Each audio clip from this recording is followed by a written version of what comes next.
Ismi sharifingiz? Xo'jayev Fayzullo. Millatingiz? O'zbek.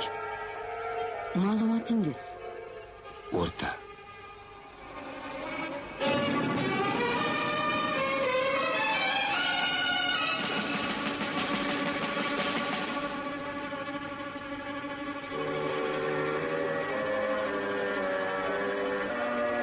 Men hech qachon xoin bo'lmaganman.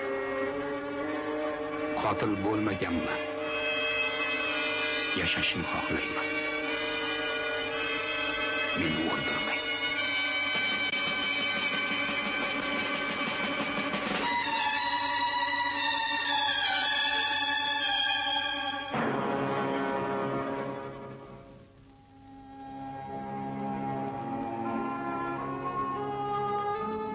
Fayzulla Xo'jayev baland bo'yli, savlatli kishi bo'lmagan.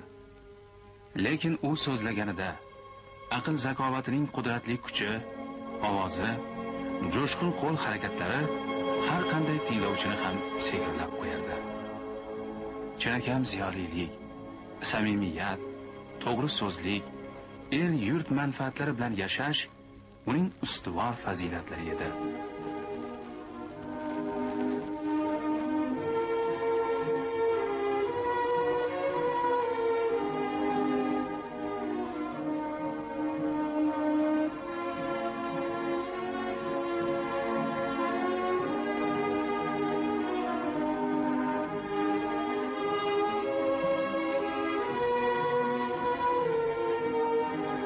Fayzulla 16 yoshida otasidan judo bo'ldi. U Buxoro amirligidagi eng qudratli boylardan biri. Qosimxo'ja o'g'li Ubaydulla xo'janing merosxo'ri sifatida tashvishsiz, g'am-g'ussasiz, osuda hayot kechirishi mumkin edi. Ammo u boshqa yo'lni tanladi. Buxoroni amirlik zulmidan, mustamlaka kishanlaridan xalos etishni o'z oldiga vazifa qilib qo'ydi. Bu mushkul vazifa edi.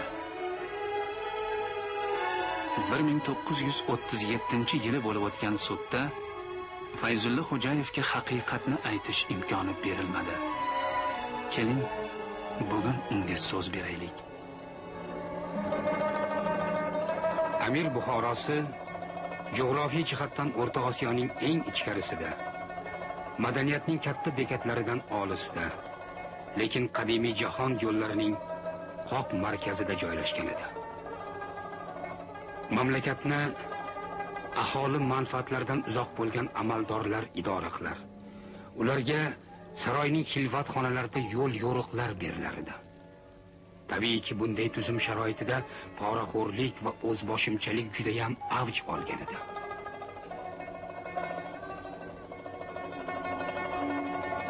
Amir amaldorlari aholidan katta soliqlar olib turar. Ammo aholi to'plangan pullar qayoqqa sarflanayotganini bilsa ham, hatto taskin topish huquqidan mahrum qilib qo'yilgan edi.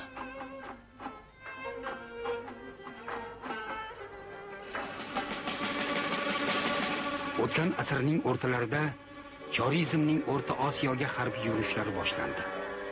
Madaniyatsiz hisoblangan Osiyo xalqlari o'rtasida sivilizatsiya elchisi vazifasini o'tash haqida butun dunyoga jar solgan chorizm hayotning bu oqimini o'zgartira olmadi. Zulm haddan ziyod oshdi. Avvallari biror partiyani a'zosi bo'lganmisiz? 1918-1918 Yosh Buxoroliklar partiyasining a'zosi bo'lganman. Yosh Buxoroliklarning esimda qolgan talablari quyidagilardan iborat bo'lgan. Birinchi, markazda, amir huzurida, joylarda, beklar huzurida xalq vakillari bo'lishi, ma'muriyat yaxshilanishi va xalq vakillari ma'muriyatni nazorat qilib turishi. Ikkinchi, shariy soliqlardan boshqa soliqlar bekor qilinishi. Uchinchi, maktab va matbuot erkinligi. 4. Amirning mutaassib va reaksion amaldorlardan ba'zilarini almashtirish. Shu yili Yosh Buxoroliklar partiyasini tuzish. Uning dasturini ishlab chiqish ustida ish boshlandi.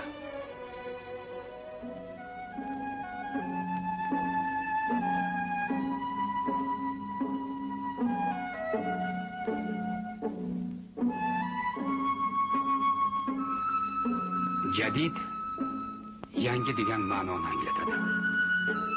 Hurfikrli va taraqqiyparvar kishilarning ayrim guruhlaridan dastlab Buxoro, Toshkent, Farg'ona va Samarqandda madaniy oqartuv jamiyatlari tarzida bir necha jadid tashkilotlari vujudga keldi. Buxorodagi jadidlarga kelganda shuni aytish kerakki, amirlarning o'rta asrlarga xos istibdodi va Buxorodagi dahshatli siyosiy vaziyatdan norozi bo'lgan bu taraqqiyparvar kishilarning avval hech qanday partiyaviy uyushmasi bo'lmagan. Jadidlar dastlab yangi usuldagi maktablarni ochish, Avropacha ta'lim berish va cheklangan tarzda bo'lsa ham matbuot erkinligi bo'lishi kerak degan talablarni ko'tarib chiqdilar. Bu guruh bora-bora o'sib, ilg'or milliy harakatga aylandi va jadidizm nomi bilan tanildi.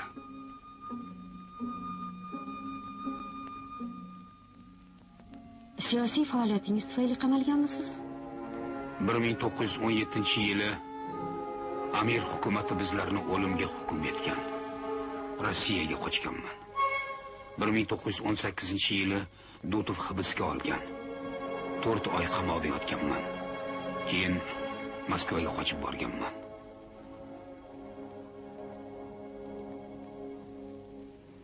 Biz amirni, yirik zamindorlarni yo'q qilishni o'z oldimizga vazifa qilib qo'ygan edik. Biroq bu ish yolg'iz o'zimizni qo'limizdan kelmasdi. Ittifoqchilar ham topildi. Men amirlikka qarshi bolshevik sifatida emas, balki Buxoroni jadidchilik nuqtai nazaridan qayta qurish tarafdori sifatida kurashdim.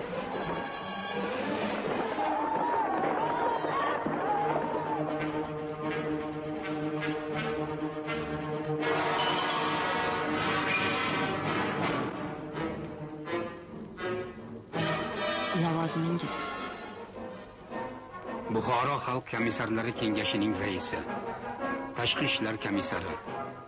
1920-1924-yillar Buxoro.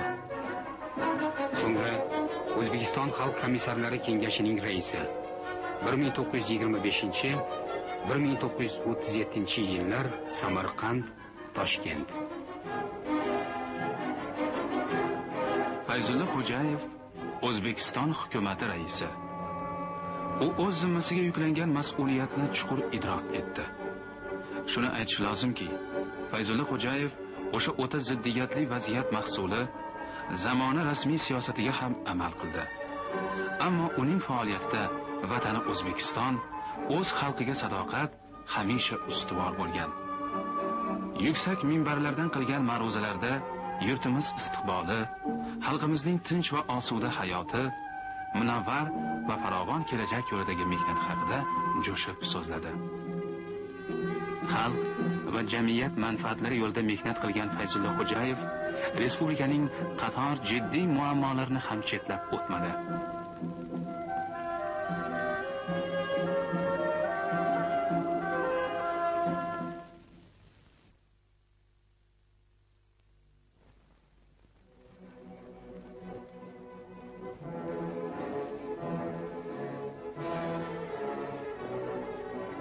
Paxta yakka hokimligi masalasi 20-yillardayoq aql zakovat sohiblarini tashvishga solgan. Respublika tashkil etilganidan ko'p o'tmay, O'zbekiston Markaziy ijroiya qo'mitasining yig'ilishida Fayzulla Xo'jayev bunday deganida: qishloq xo'jaligimizdagi boshqa barcha ekinlar zarariga bo'lsa ham paxtani rivojlantirish kerak degan fikr xato bo'lgan. Butun ekin maydonining 95%ga chigit ekkan bo'lsang, bu yo'l qo'yib bo'lmaydigan xatodir. Shunday qilginki, 100% ekin maydonidan 85-88%ga paxta, qolganiga beda, oziq-ovqat ekinlari ekilsin, toki har bir kolxozchi yaxshiroq ishlaydigan bo'lsin. U ham real paxta maydoni uchun kurashsin. Agar bu muhim masala hal etilmay qoladigan bo'lsa, paxtani oq oltin ekanligidan nima foyda? Denov, Qoradaryo, Jarqo'rg'on, Paxtahisor, Buxoro, Vobkent rayonlarida bo'ldim. Qoradaryo rayonidagi manzara menga juda yomon ta'sir etdi. Dehqonlarning ruhi tushgan, savollarga zo'r-bazo'r javob berishadi yoki umuman javob berishmaydi ham. Fayzulla Xo'jayev mirishkor dehqonlar, qo'ligul hunarmandlar, ma'rifat va ma'naviyat yog'dusi bilan xalq turmushini bezagan ziyolilarni g'oyat ardoqlagan. Jondan aziz vatanini kezish, vatandoshlari bilan uchrashish, ular tashvishi bilan nafas olishni sevgan. U Toshkent to'qimachilik kombinatining barpo etilishi, kanallar qurilishi kabi tadbirlarda shaxsan ishtirok etib, respublikaning porloq kelajakka erishuviga munosib hissa qo'shish orzusi bilan yashagan.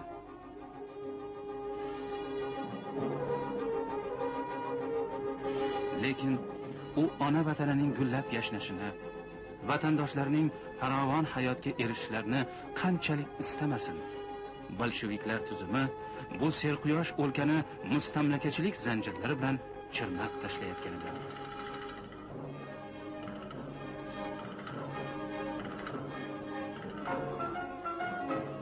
Mustamlakachilik unsurlari kuchli. Biz bu unsurlarga qarshi shunday hujumga o'tishimiz kerakki, Sovet apparatini milliylashtirish masalasi hal bo'lsin. Ish yuritishni, o'zbek tilida bo'lishini ta'minlash barcha sovet kishilarining galdagi vazifasidir. Sovet organlarini qaysi millatdan bo'lishidan qat'iy nazar o'zbek tilini biladigan kishilar hisobiga kengaytirish kerak. Bizning apparat keng xalq ommasiga yaqin va qadrdon bo'lishi uchun unda o'zbek tili joriy qilinishi zarur. Bizning markaziy organlar bilan olib borayotgan yozishmalarimiz dehqonlarga yetib bormayapti deymiz. Biz bu yozishmalarni rus tilida olib borgandan, dehqon bo'lsa o'zbek tilida gapirgandan keyin ularga qanday qilib yetib borsin? Bizga umuman kadrlar emas, birinchi galda milliy o'zbek kadrlari kerak. Sanoatni, qishloq xo'jaligini, madaniy frontni, barcha sohalarni yangi kadrlar bilan ta'minlashimiz kerak. Milliy kadrlarsiz taraqqiy etishimiz amr mahol. Velikorus shovinizmi ishimizga qattiq qarshilik ko'rsatmoqda.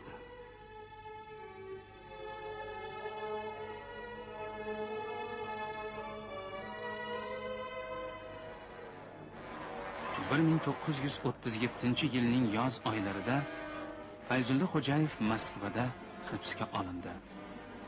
38-yilning ko'klamida bo'lib o'tgan sharmandali sud uni oliy jazoga hukm qildi.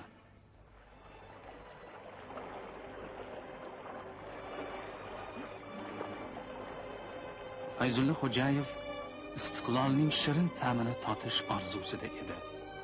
Lekin istiqlol uning uchun shirin so'zgina bo'lib qoldi. Shu bois uning o'tkir nigohida alam va armon faryod qilib turadi. Xalqning sadoqatli farzandi armonda ketdi.